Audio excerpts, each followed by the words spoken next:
Una cucharada de suelo fértil puede contener miles de bacterias, hongos y lombrices que producen humus, abono orgánico que fertiliza el suelo y ayuda a evitar la erosión o desgaste de este. Para aprender más sobre fertilidad del suelo, busca tu cuaderno, toma tus apuntes y al finalizar la clase trata de identificar si en tu comunidad hay suelo fértil o erosión de este. La clase de hoy promete ser interesante. Iniciamos Ciencias de la Naturaleza.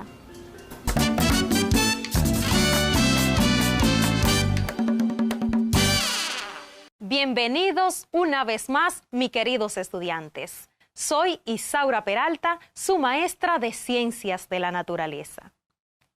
Continuamos conociendo la composición del suelo. Hoy con el tema fertilidad del suelo y erosión.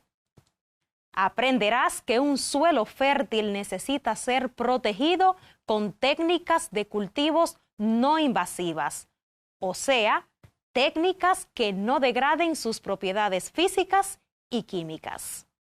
Más adelante desarrollaremos esos datos.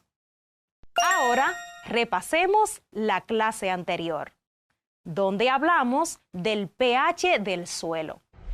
Decíamos que pH es potencial o concentración de hidrógeno en el suelo. La escala de pH indica qué tan ácido, neutro, básico o alcalino es el suelo. Recordemos que cuando el pHímetro marca de 0 a 6.5, el pH del suelo es ácido. Si mide 7, el suelo es neutro. Y de 7.5 a 14 es básico o alcalino. Recordamos que los suelos con un pH neutro presentan disponibilidad adecuada de macronutrientes y micronutrientes, lo que los hace excelentes para cultivos agrícolas. Mientras que los suelos ácidos y alcalinos necesitan ser tratados para ser productivos. Con estos datos claros, iniciamos el tema para hoy. Un suelo fértil y sano le provee a las plantas los nutrientes esenciales para crecer y desarrollarse. Y las características físicas del suelo, como su estructura y sus agregados, como arena, limo y arcilla, le permiten al agua y al oxígeno llegar a las raíces de las plantas. Hablando de un suelo fértil, ¿qué es fertilidad del suelo? La fertilidad del suelo es la capacidad del suelo para proporcionar los nutrientes necesarios para el crecimiento y rendimiento de los cultivos. Un suelo es fértil cuando su consistencia y profundidad permiten un buen desarrollo y fijación de las raíces. Contiene los nutrientes que los cultivos necesitan.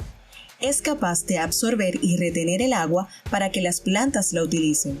Está suficientemente aireado y no contiene sustancias tóxicas. Los suelos dominicanos son muy variados.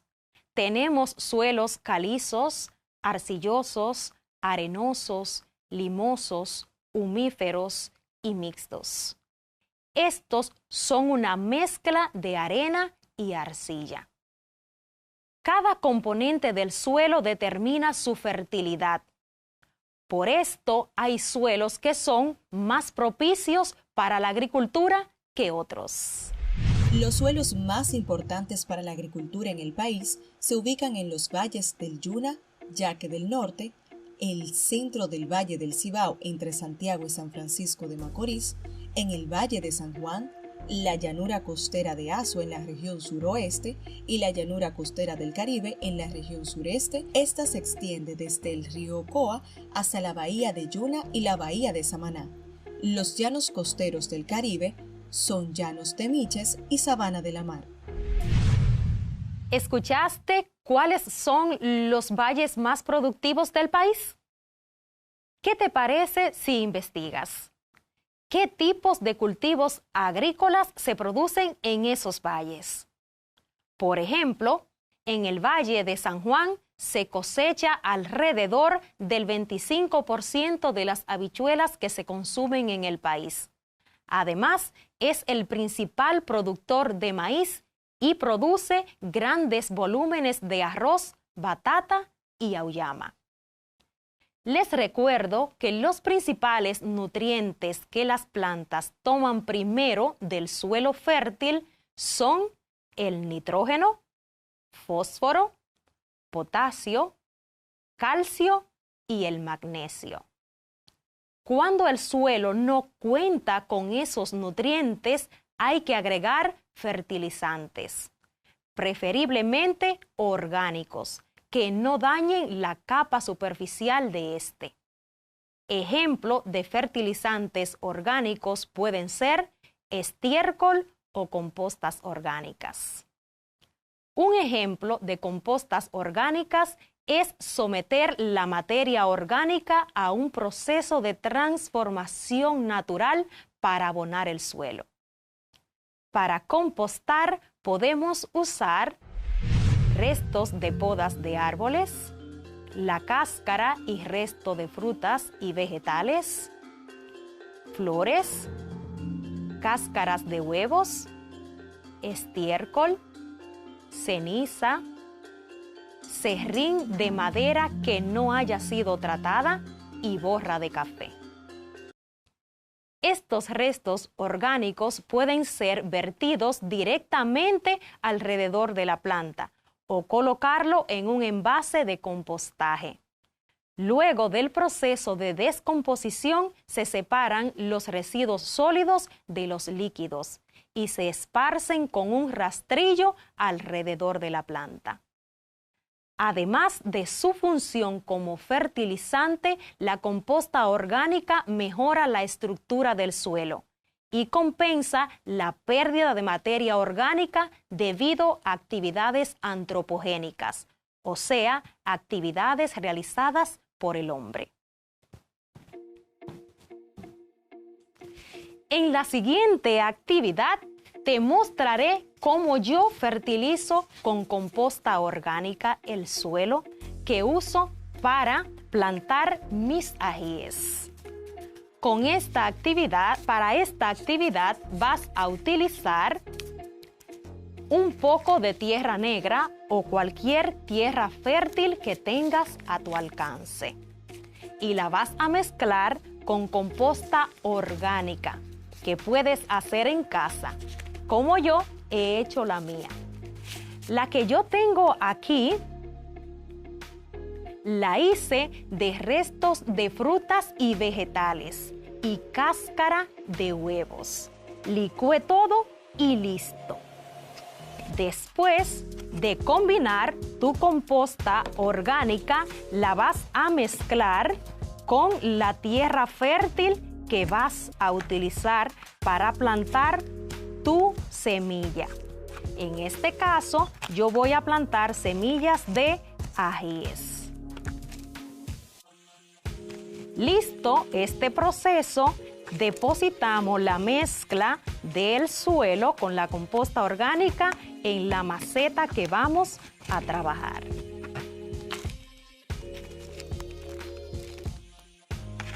Muy bien, estoy colocando la mezcla del suelo y composta orgánica en mi maceta que voy a utilizar para plantar mi semilla de ajíes.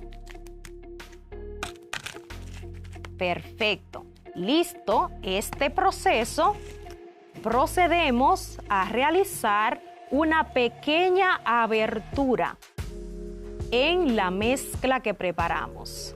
Y ahí vamos a depositar 2 semillas de ajíes. 1 y 2. La vamos a tapar ligeramente con un poquito de la preparación.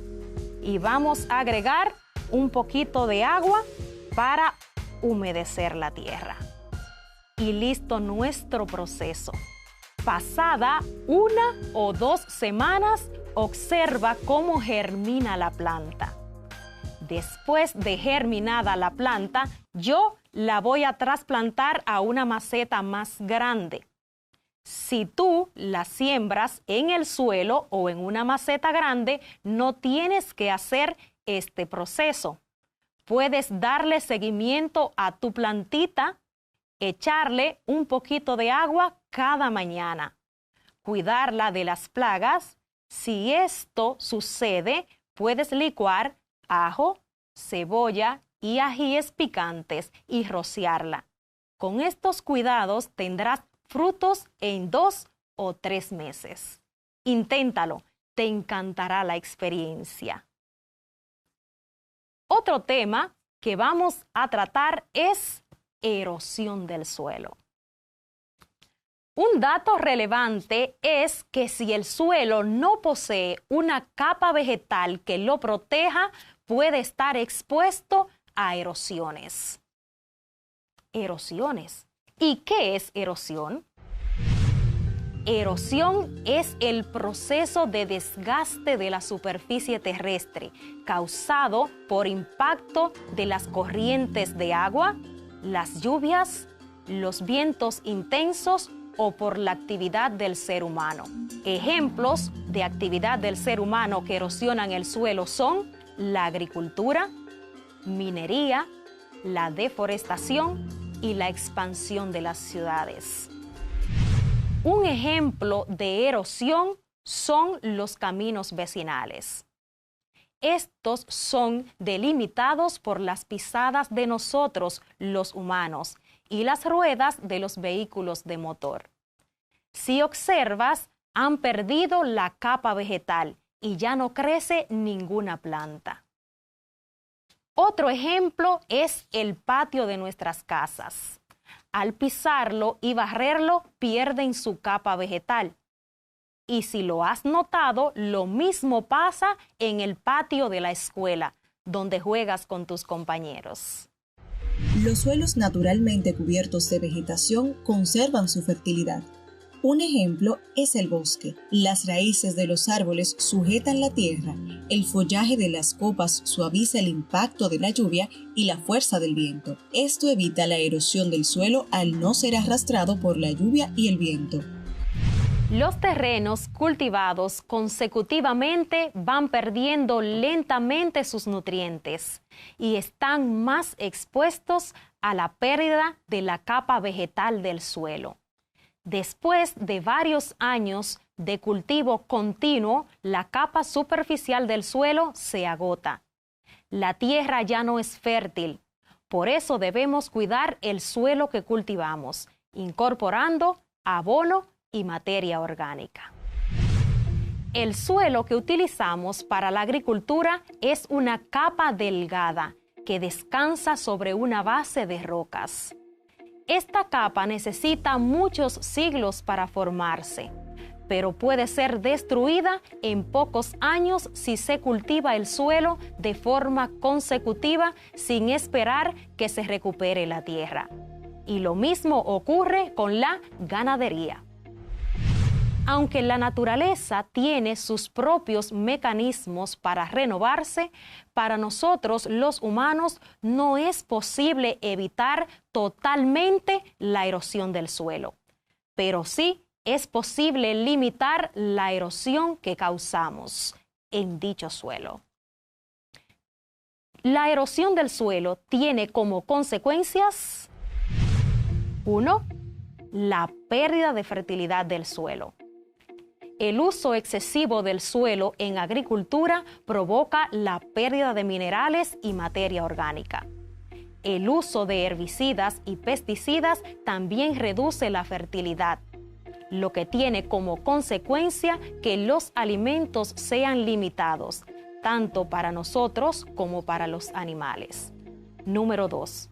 Sedimentación de arroyos y ríos, lo que provoca la disminución de las especies que viven allí. Número 3. La desertificación del suelo producida por la tala de árboles e incendios. Esto convierte al terreno en una zona árida, no apta para la vida por la falta de agua y vegetación. Número 4. Inundaciones en la zona que han perdido su capacidad de filtración del agua. 5. La erosión provoca el desequilibrio de ecosistemas, lo que genera pérdida de la biodiversidad, es decir, de las poblaciones animales y vegetales. Número 6. El clima global es alterado en gran medida por la reducción de los bosques y humedad del suelo.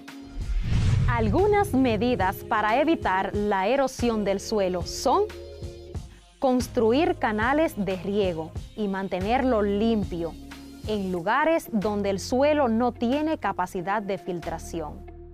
No verter residuos como plásticos a los ríos, pues la acumulación de basura, además de ser tóxica para los seres vivos, puede taponar y desviar el cauce de los ríos, provocando erosión e inundaciones. Evitar la deforestación extensiva. Esta es peligrosa para nuestra salud y erosiona el suelo, por lo que es necesario reforestar los bosques. Es importante que participes en proyectos de reforestación en tu comunidad o que cuides de las áreas verdes en tu escuela y en los parques. Siembra plantas en tu patio y con actividades sencillas como estas puede prevenir la erosión del suelo. Mis queridos estudiantes, ha llegado el momento de evaluar su aprendizaje en el día de hoy. Para esto, completa las siguientes interrogantes. Número 1. ¿Cómo se llama el proceso de desgaste del suelo causado por impacto de las corrientes de agua, las lluvias, los vientos intensos o por la actividad del ser humano? Te repito, ¿cómo se llama el proceso de desgaste del suelo causado por impacto de las corrientes de agua, las lluvias, los vientos intensos o por la actividad del ser humano? ¿Cuál es la respuesta? Es erosión. Muy bien si has contestado. Número 2. Dime por lo menos una consecuencia de la erosión del suelo. Te repito, dime por lo menos una consecuencia de la erosión del suelo. Tu respuesta puede ser, por ejemplo, la pérdida de la fertilidad del suelo. Si dijiste esta u otra que haya mencionado, muy bien. Número 3. Menciona una medida para evitar la erosión del suelo. Te repito, menciona una medida para evitar la erosión del suelo. Una de tus respuestas podría ser no tirar basura a los ríos. Esto hace que el cauce de los ríos se desvíe y provoque grandes inundaciones y arrastre parte del suelo. Si acertaste en todas, excelente. Si no fue así, revisa tus apuntes e inténtalo nuevamente. Sé que tienes un gran potencial. Tus maestros y yo estamos muy orgullosos de saber que cada día pones empeño para lograr tus sueños y metas. Espero que hayan aprendido hoy acerca de la fertilidad del suelo, las causas y consecuencias de la erosión. ¿Crees que puedes contestar con propiedad si hay erosión del suelo en tu comunidad? De ser así, ¿qué la ha provocado? Redacta en tu cuaderno tus observaciones. Hemos finalizado por hoy, no sin antes decirte que aprender a conocer tu entorno es estar en armonía con la naturaleza. Ha sido muy grato saber que estuviste ahí, atento a tus clases. Trabaja tu cuadernillo, cuídate y cuida de los demás mediante el lavado de manos y conservación del distanciamiento social. Gracias por acompañarme en una clase más de Ciencias de la Naturaleza. Hasta un próximo encuentro.